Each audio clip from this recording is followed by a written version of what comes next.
السلام علیکم ورحمۃ اللہ وبرکاتہ۔ ان الحمد للہ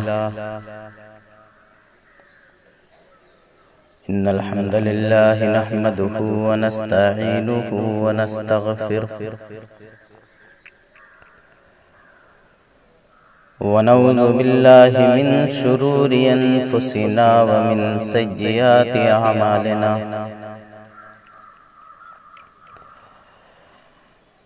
من يهده الله فلا مضل له ومن يضلله فلا هادي له، وأشهد أن لا إله إلا الله وحده لا شريك له،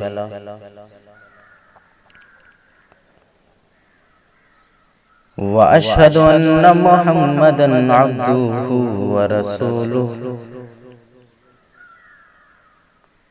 أما بعد فإن خير الحديث كتاب الله، وخير الهدي هدي محمد صلى الله عليه وسلم، وشر الأمور محدثاتها وكل محدثة بدعة وكل بدعة ضلالة وكل ضلالة في النار۔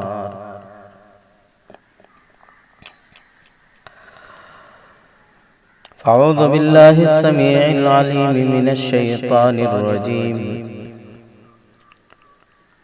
بسم الله الرحمن الرحيم، وَإِذَا بُشِّرَ أَحَدُهُم بِالْأُنثَىٰ ظَلَّ وَجْهُهُ مُسْوَدًّا وَهُوَ كَظِيمٌ يَتَوَارَىٰ مِنَ الْقَوْمِ مِنْ سُوءِ مَا بُشِّرَ بِهِ أَيُمْسِكُهُ عَلَىٰ هُونٍ أَمْ يَدُسُّهُ فِي التُّرَابِ أَلَا سَاءَ مَا يَحْكُمُونَ۔ رَبِّ اشْرَحْ لِي صَدْرِي وَيَسِّرْ لِي أَمْرِي وَاحْلُلْ عُقْدَةً مِّن لِّسَانِي يَفْقَهُوا قَوْلِي۔ رَبِّ يَسِّرْ وَلَا تُعَسِّرْ وَتَمِّمْ بِالْخَيْرِ، رب زدنی علما، رب زدنی علما، اللہم رب زدنی علما۔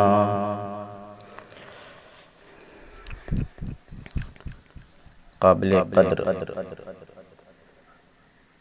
بزرگان دین،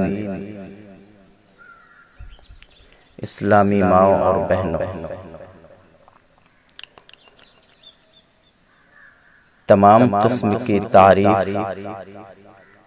توصیف، بڑائی، بزرگی، کبریائی اس اللہ رب العالمین کے لیے لائق و زیبا، مناسب و سزاوار ہے، جس نے ہمیں اس دنیا کے اندر پیدا کیا اور پیدا کرنے کے بعد یوں ہی بیکار بھٹکتا ہوا لاچار بے سہارا نہیں چھوڑا، بلکہ ہمارے رشد و ہدایت کے لیے اس دنیا کے اندر بہت سے انبیاء علیہ الصلاۃ والتسلیم کو مبعوث کیا، سبھی نبیوں اور رسولوں پر اللہ کے انگنت درود و سلام نازل ہوں، خصوصاً ہمارے آخری نبی تاجدار مدنی احمد مصطفیٰ محمد مصطفیٰ صلی اللہ علیہ وسلم پر۔ حضرات گرامی،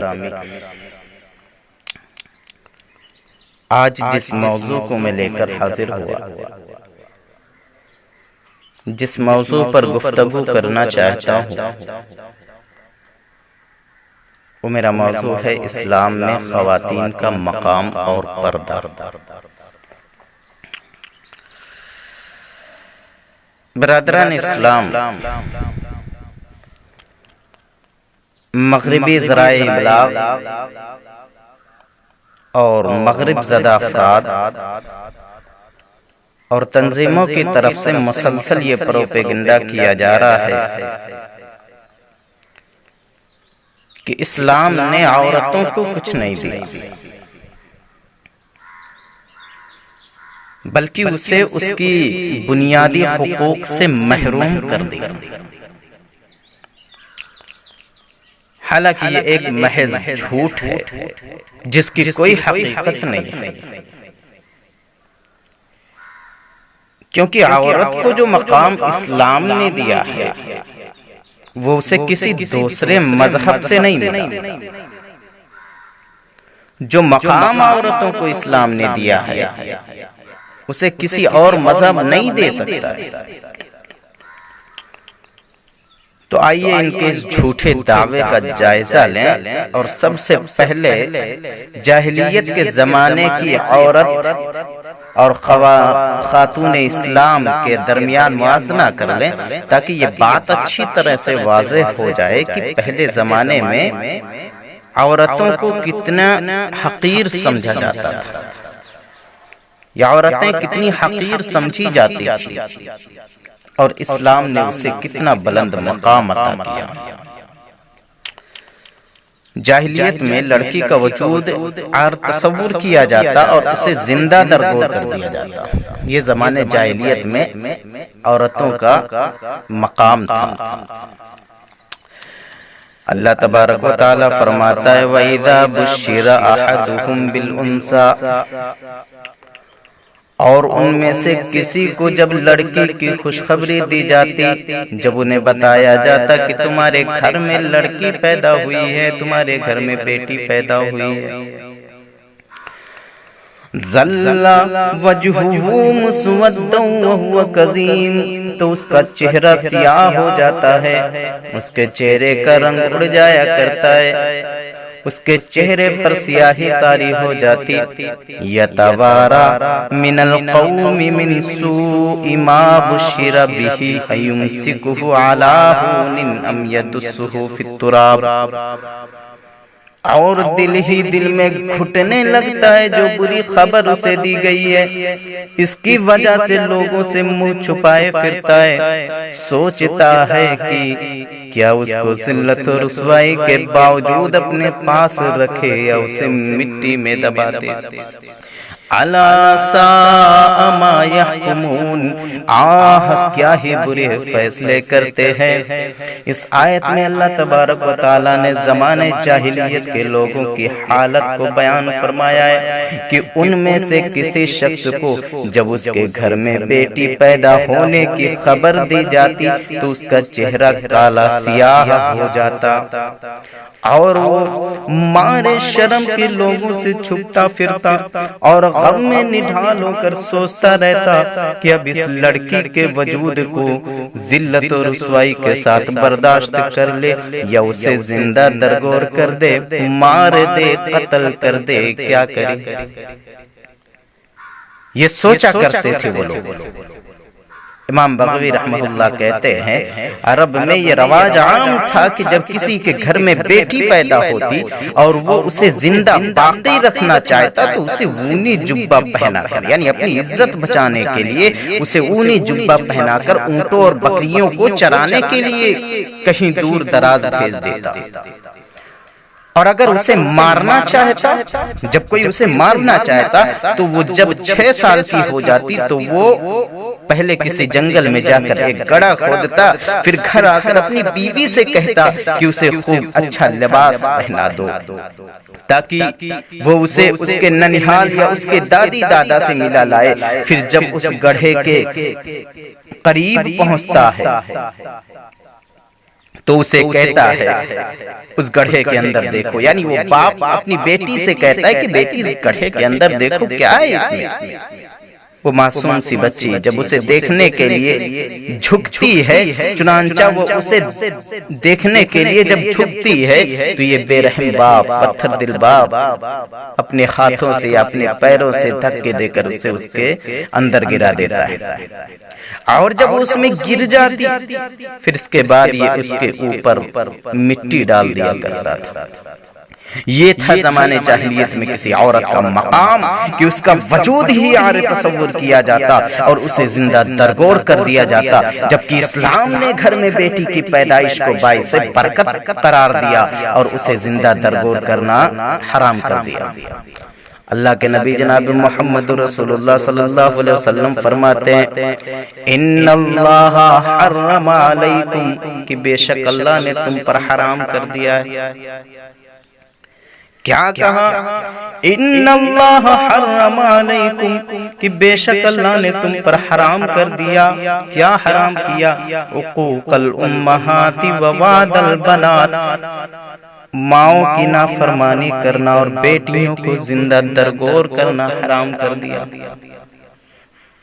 اللہ تبارک و تعالیٰ نے حرام کر دیا، اور آپ صلی اللہ علیہ وسلم نے بیٹیوں کی تعلیم و تربیت کی فضیلت بیان کرتے ہوئے فرمایا، حضرت عائشہ رضی اللہ عنہ بیان فرماتی ہیں کہ ایک مرتبہ ایک عورت میرے پاس آئی اور اس حال میں آئی کہ اس کی دونوں بیٹیاں اس کے ساتھ تھیں،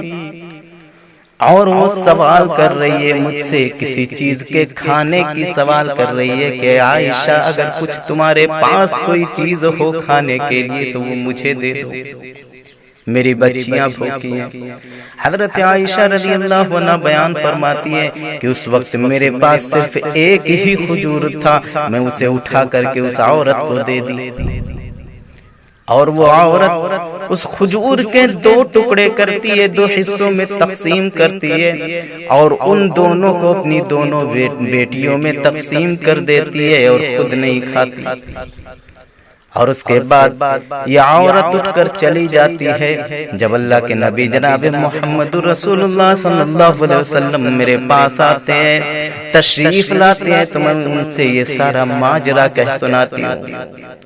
یہ ساری باتیں میں اللہ کے نبی کو بتا دیتی ہوں۔ تو اللہ کے نبی جناب محمد رسول اللہ صلی اللہ علیہ وسلم نے کہا، اے عائشہ، من ابتلی من هذه البنات بشيء فاحسن الیہن کن لہ سترا من النار،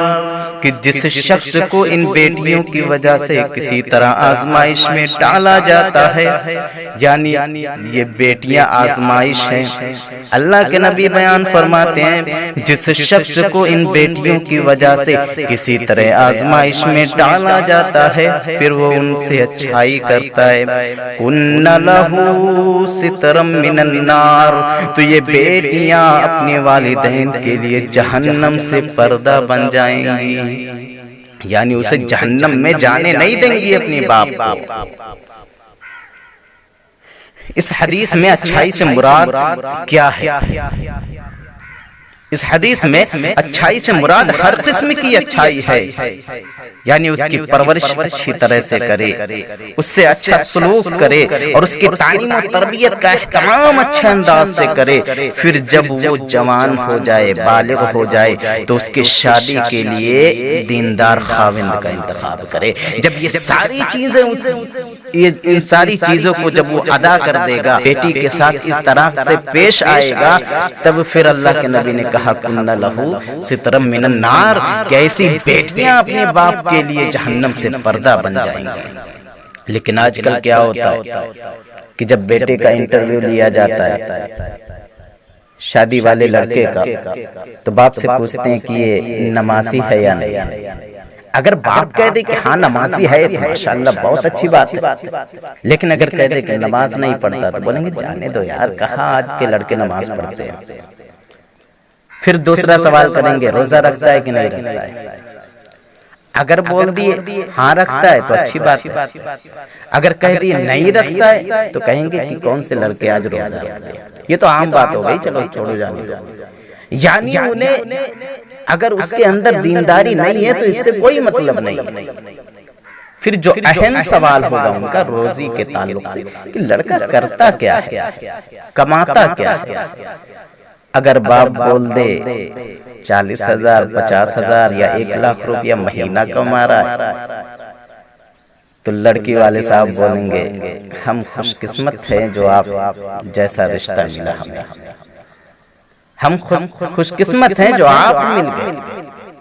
اور اگر باپ بول دے 10,000 15,000 20,000 کما رہا ہے تو بولیں گے بھیا یہ ہم سے نہیں چلے گا، ایسا کرو کہ آپ اپنا دیکھ لو، ہم اپنا دیکھ لیتے ہیں۔ یعنی انہیں دینداری سے کوئی مطلب نہیں ہے، لڑکا نماز پڑھے نہ پڑھے، روزہ رکھے نہ رکھے، لیکن ہاں روزی ہونی چاہیے،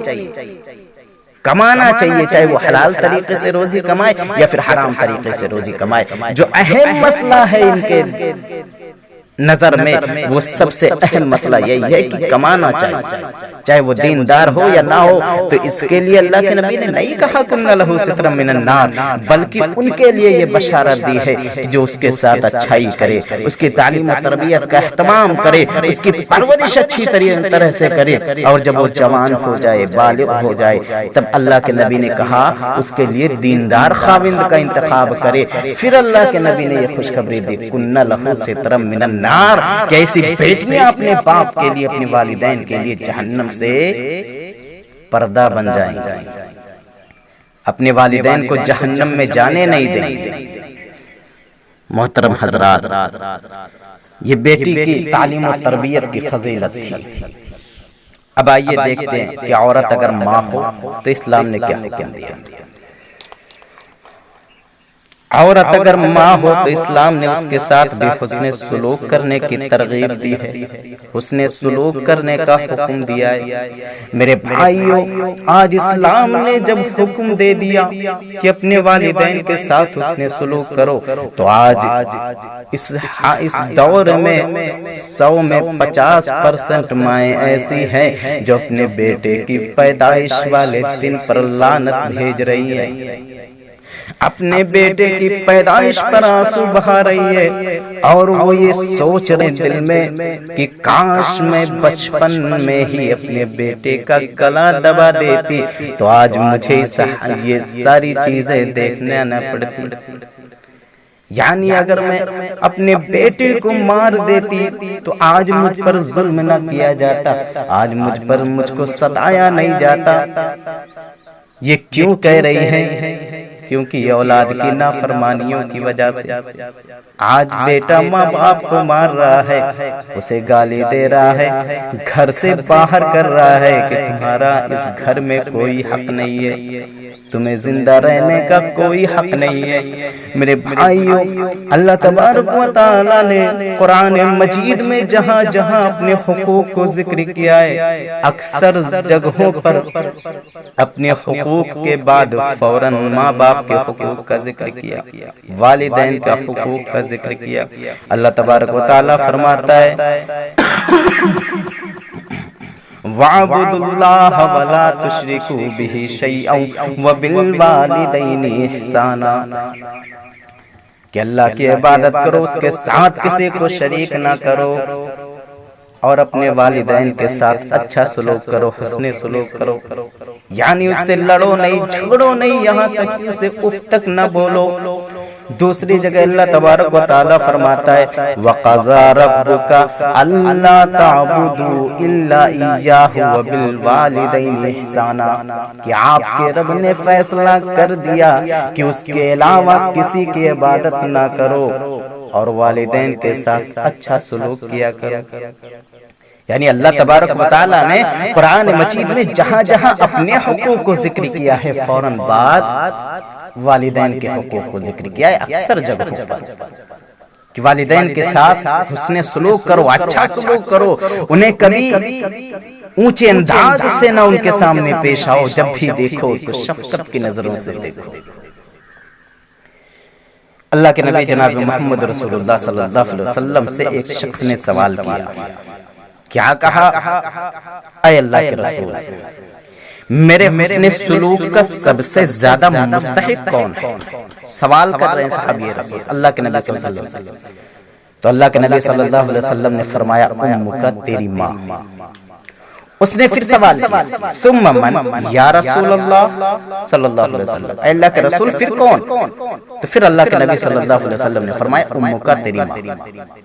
پھر اس نے سوال کیا ثم من یا رسول اللہ، یعنی تیسری بار سوال کر رہا ہے اے اللہ کے رسول پھر کون؟ اللہ کے نبی نے پھر فرمایا امک تیری ماں۔ چوتھی بار سوال کیا ثم من یا رسول اللہ، اے اللہ کے رسول پھر کون؟ تو اللہ کے نبی صلی اللہ علیہ وسلم نے فرمایا ابو کا تیرا باپ،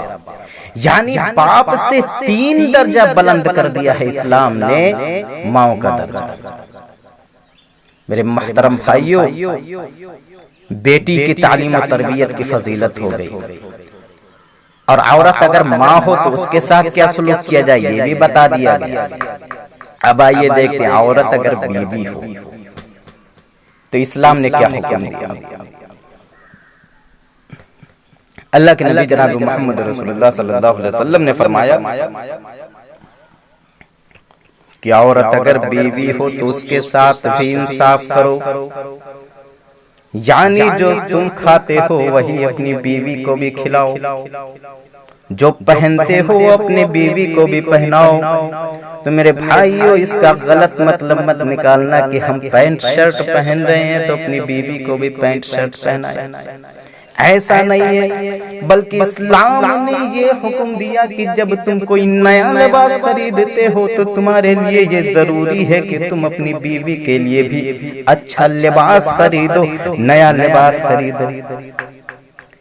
ایسا نہ ہو کہ باہر تم بریانی کھا رہے ہو، طرح طرح کا پکوان کھا رہے ہو، اور گھر میں اپنی بیوی کو دال چاول سبزی کھانے پر مجبور کر رہے ہو، یہ انصاف نہیں ہے۔ اور آگے اللہ کے نبی نے فرمایا کہ اگر جس کے پاس 2 بیویاں ہوں اور ان میں سے وہ صرف ایک کی طرف مائل ہوتا ہو اور دوسرے کو نظر انداز کر دے، تو اللہ کے نبی جناب محمد رسول اللہ صلی اللہ علیہ وسلم نے فرمایا جاء یوم القیامت وشقہ مائل، کہ کل قیامت کے دن وہ ایسی حالت میں آئے گا کہ اس کے جسم کا آدھا حصہ جھکا ہوا ہوگا، ساقط ہوگا، گرا ہوا ہوگا، جسے ہم فالج کے نام سے جانتے ہیں۔ کہتے نہیں ہے کہ فلاں کو فالج مار دیا، تو اللہ کے نبی نے کہا جھکا ہوا۔ اور آگے فرمایا موت کے بعد بھی بیوی سے وفا کی جائے۔ اب موت کے بعد بیوی سے وفا کیسے ہوگی؟ حضرت عائشہ رضی اللہ عنہا کا بیان ہے کہ مجھے رسول اللہ صلی اللہ علیہ وسلم کی بیویوں میں سے کسی پر کبھی اتنی غیرت نہیں آئی جتنی حضرت خدیجہ رضی اللہ عنہا پر آتی تھی۔ حالانکہ میں نے انہیں نہیں دیکھا، حضرت عائشہ بیان کرتی ہے میں نے انہیں نہیں دیکھا،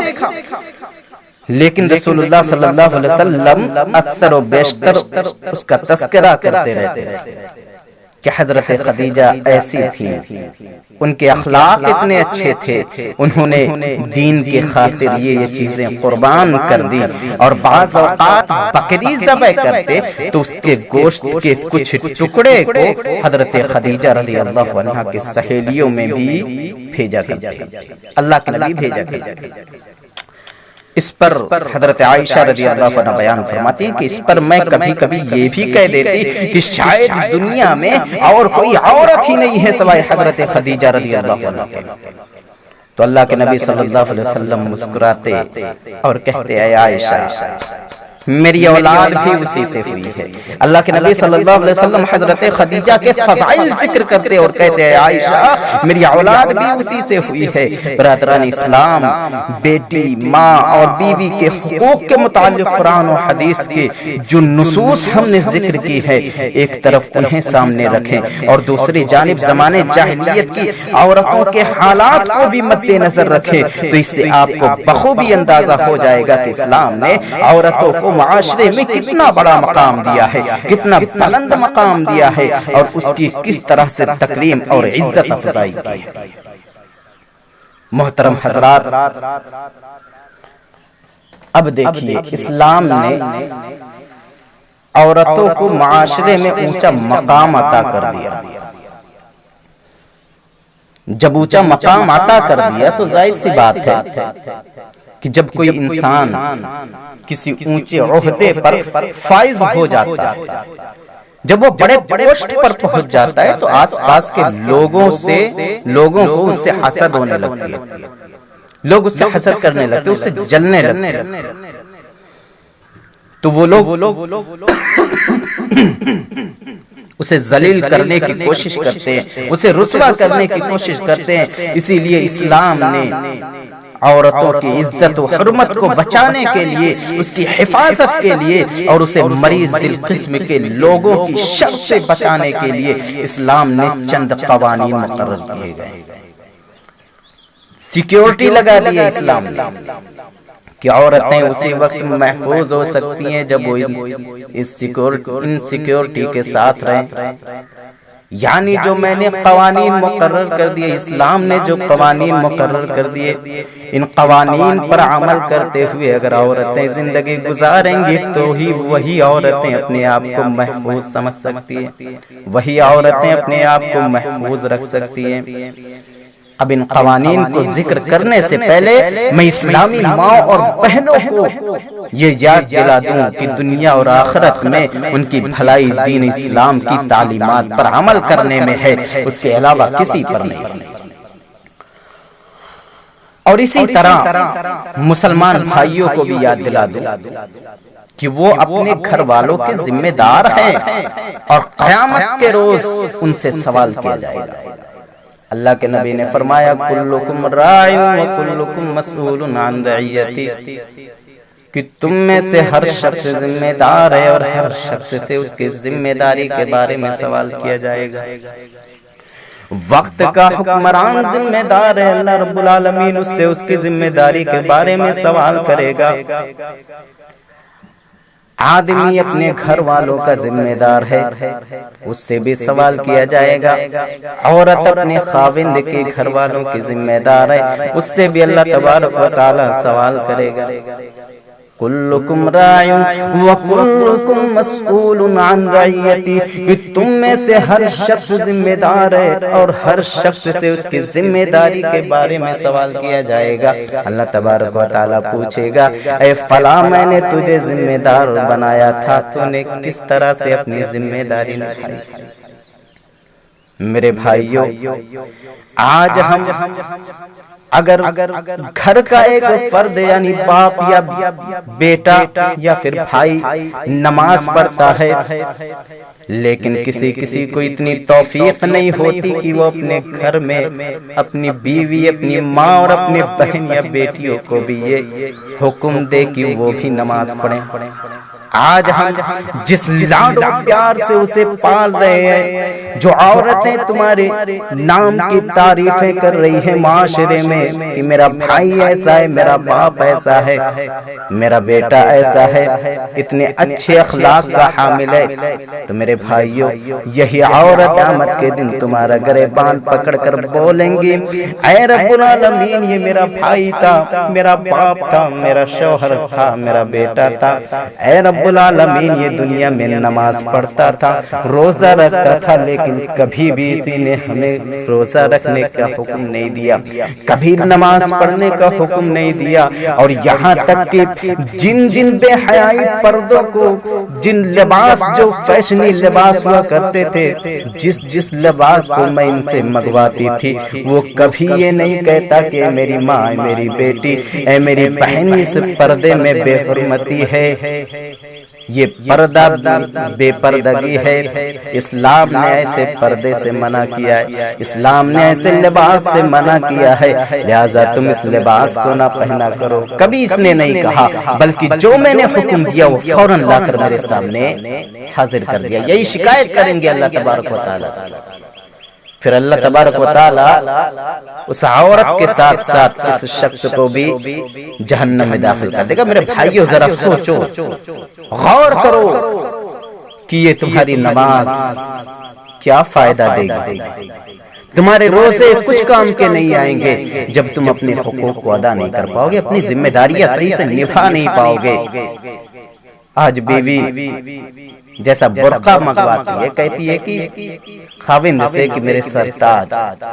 میرے لیے برقع لینے جا رہے تو چند شرطیں ہیں،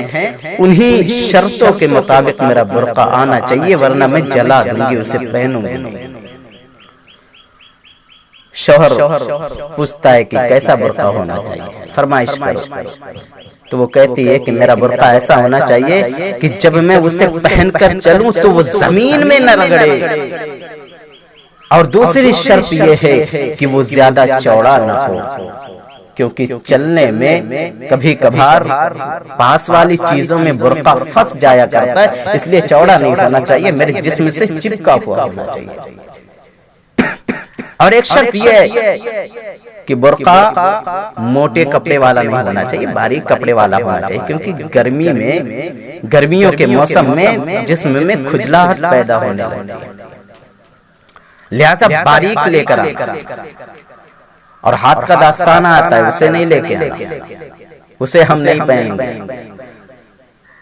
یعنی اس طرح کی فرمائشیں ہوتی ہیں۔ تو میرے بھائیوں، بے غیرت شوہر کو یہ نظر نہیں آتا کہ یہ کس طرح سے لباس منگا رہی ہے، کس طرح کا پردہ منگا رہی ہے، برقعے کی فرمائش کر رہی ہے، بے حیائی والے برقعے کی۔ تو یہی عورتیں کل قیامت کے دن اللہ رب العالمین سے شکایت کریں گے، جب وہ جہنم میں اللہ تبارک و تعالیٰ ان کو جہنم میں جانے کا فرمان صادر کر دے گا، تو یہی عورتیں اپنے شوہر کا، اپنے بھائی کا، اپنے باپ کا گریبان پکڑ کر اللہ تبارک و تعالیٰ سے کہیں گی کہ اے رب العالمین، اس نے کبھی ہمیں نہیں روکا، جیسا جیسا ہم اس سے لباس منگواتے رہے، کپڑا منگواتے رہے، اسی طرح سے یہ لا کر دیتا رہا، لیکن کبھی اس نے نہیں کہا کہ میری ماں، میری بہن، میری بیٹی اس طرح کا لباس نہ پہنو، اسلام نے اسے منع کیا ہے، کبھی نہیں کہا۔ میرے محترم بھائیوں، اب دیکھیں خواتین اسلام کے لیے اللہ تعالیٰ نے جو خاص ضابطے مقرر کیے ہیں، ان میں سے ایک اہم ضابطہ یہ ہے کہ وہ اپنے گھروں میں ٹھہری رہے اور بغیر ضروری حاجت کے گھروں سے باہر نہ نکلیں۔ اللہ تبارک و تعالیٰ فرماتا ہے وَقَرْنَ فِي بُيُوتِكُنَّ، اور اپنے گھروں میں ٹک کر رہو، گھروں سے باہر نہ نکلا کرو، اور اگر تمہیں ضرورت پڑتی ہے گھر سے باہر جانے کی، یعنی جب تک تم گھر سے نہ نکلو گی تمہارا کام نہیں ہوگا، اگر ایسی حالت آ جائے، ایسی پوزیشن پر پہنچ جاؤ، تو اللہ تبارک و تعالیٰ نے آگے فرمایا وَلَا تَبَرَّجْنَ تَبَرُّجَ الْجَاهِلِيَّةِ الْأُولَىٰ، کہ تم زمانے جاہلیت کی عورتوں کی طرح بناؤ سنگار کر کے نہ نکلا کرو، یعنی اس طرح سے نہ نکلا کرو جس طرح سے پہلے کی عورتیں سنگار کر کے گھر سے باہر نکلا کرتی تھی۔ لیکن افسوس آج کیا حالت ہو گئی تیری کہ اگر تیرے پیروں میں بجنے والے پائل نہ ہو تو تیرے قدم گھر کے باہر نہیں نکلتے، تیری آنکھوں میں کاجل نہ ہو، تیرے ہاتھوں میں چوڑیاں نہ ہو تو تجھے باہر نکلنے میں شرم محسوس ہوتی ہے۔ افسوس کی آج ان عورتوں کو کیا ہو گیا، کچھ عورتیں معاشرے میں تو اتنی بے غیرت ہوتی ہیں کہ جس دن انہیں کوئی غیر مرد نہ دیکھے تو انہیں وہ دن بڑا منحوس نظر آتا ہے، وہ یہ سوچتی ہیں کہ میرے میک اپ میں کیا کمی رہ گئی کہ آج مجھ پر کسی نے نظر نہیں ڈالی۔ میرے بھائیوں، اللہ تبارک و تعالیٰ فرماتا ہے کہ قدیم زمانے جاہلیت کی عورتوں کی طرح بناؤ سنگار نہ کرو، وَلَا تَبَرَّجْنَ تَبَرُّجَ الْجَاهِلِيَّةِ الْأُولَىٰ، اس آیت میں تبرج سے منع کیا گیا ہے، اور تبرج سے مراد کیا ہے؟ تبرج سے مراد یہ ہے عورتیں بے پردہ ہو کر غیر محرم مردوں کے سامنے نہ آیا کریں۔ نمبر 2، وہ مٹک مٹک کر نہ چلیں جس سے مردوں کے جنسی خواہش بھڑک اٹھے۔ نمبر 3، کہ وہ غیر محرم مردوں سے نرم آواز میں، پست آواز میں گفتگو نہ کرے جس سے ان کے دلوں میں برے خیالات پیدا ہوں۔ نمبر 4، اور نہ ہی غیر محرم مردوں سے مصافحہ کریں۔ نمبر 5، اور وہ باریک لباس پہن کر اپنے اعضاء کو ظاہر نہ کرے۔ یعنی تبرج سے اللہ تبارک و تعالیٰ نے منع کر دیا۔ اللہ کے نبی صلی اللہ علیہ وسلم نے فرمایا کہ میں نے دو قسم کے جہنمیوں کو نہیں دیکھا، یعنی یہ دو قسم کے جہنمی اللہ کے نبی صلی اللہ علیہ وسلم کے دور میں نہیں تھے۔ وہ کون سے لوگ ہیں؟ پہلا وہ ہے جس کے ہاتھوں میں گائے کے دموں کے مانند کوڑے ہوں گے جس سے وہ لوگوں کو ماریں گے۔ تو علماء کرام نے اس سے حکومت کی پولیس کا ڈنڈا قرار لیا ہے، یعنی اس سے مراد پولیس کا ڈنڈا لیا ہے جو کہ اللہ کے نبی صلی اللہ علیہ وسلم نے فرمایا کہ ان کے ہاتھوں میں گائے کی دموں کے مانند کوڑے ہوں گے جس سے وہ لوگوں کو ماریں گے، تو اس سے مراد یہی لیا گیا۔ اور دوسرے جہنمی کو بیان کیا اللہ کے نبی نساء کاسیات عاریات مائلات ممیلات، کہ ایسی عورتیں ہوں گی جو کپڑا پہننے کے باوجود بھی ننگی ہوں گی اور خود مائل ہونے والیاں ہوں گی اور دوسروں کو مائل کرنے والیاں ہوں گی۔ رؤوسہن کعصنمۃ البخت المائلہ، اور اس کی گردن اونٹ کی کوہان کی طرح ایک طرف جھکی ہوئی ہوگی۔ لا يدخلن الجنت، ایسی عورت جنت میں داخل نہیں ہوں گی۔ ولا یجدن ریحہا، اور نہ ہی وہ اس کی خوشبو پائیں گی، حالانکہ اس کی خوشبو بہت دور دور تک محسوس کی جاتی ہے۔ محترم حضرات، آگے ایک حکم اور دیا گیا کہ عورت کے لیے یہ ضروری نہیں ہے کہ جب وہ گھر سے باہر نکلیں تو خوشبو لگا کر نکلیں۔ اللہ کے نبی صلی اللہ علیہ وسلم نے فرمایا کہ اگر کوئی عورت خوشبو لگا کر مردوں کے پاس سے گزر جائے، بھلے ہی وہ سلام نہ کرے، کلام نہ کرے، صرف گزر جائے، تو اللہ کے نبی صلی اللہ علیہ وسلم نے فرمایا کہ ایسی عورت زانیہ ہے، ایسی عورت زناکار ہے۔ دوسری حدیث سے پتہ چلتا ہے کہ عورت اگر نماز کے لیے مسجد کو بھی آ جائے تو خوشبو نہ لگائے۔ اگر خوشبو لگا کر مسجد جاتی تو جب تک وہ غسل نہ کر لے اس کی نماز قبول نہیں ہوتی۔ حضرت ابو اسید انصاری رضی اللہ عنہ سے روایت ہے کہ ایک مرتبہ اللہ کے رسول صلی اللہ علیہ وسلم مسجد سے نکل رہے تھے۔ اب صلی اللہ علیہ وسلم نے دیکھا کہ راستے میں مردوں اور عورتوں کا اختلاط ہے، یعنی وہ قریب قریب چل رہی۔ آپ صلی اللہ علیہ وسلم نے عورتوں کو مخاطب کرتے ہوئے فرمایا تم لوگ کنارے چلو، بیچ راستے میں چلنا تمہارے لیے درست نہیں ہے، راستے کے کنارے والے حصے کو لازم پکڑو۔ راوی کہتے ہیں کہ اس فرمان کا صحابیات پر یہ اثر ہوا کہ عورتیں دیوار سے بالکل قریب ہو کر چلتی تھی، یہاں تک کہ دیوار سے چپک کر چلنے کی وجہ سے کبھی کبھار ان کے کپڑے دیوار میں پھنس جایا کرتے تھے۔ میرے محترم حضرات، اللہ تبارک و تعالی نے اور اسلام نے جو قوانین مقرر کر دیے ہیں کہ عورتیں اگر ان قوانین پر عمل کریں گی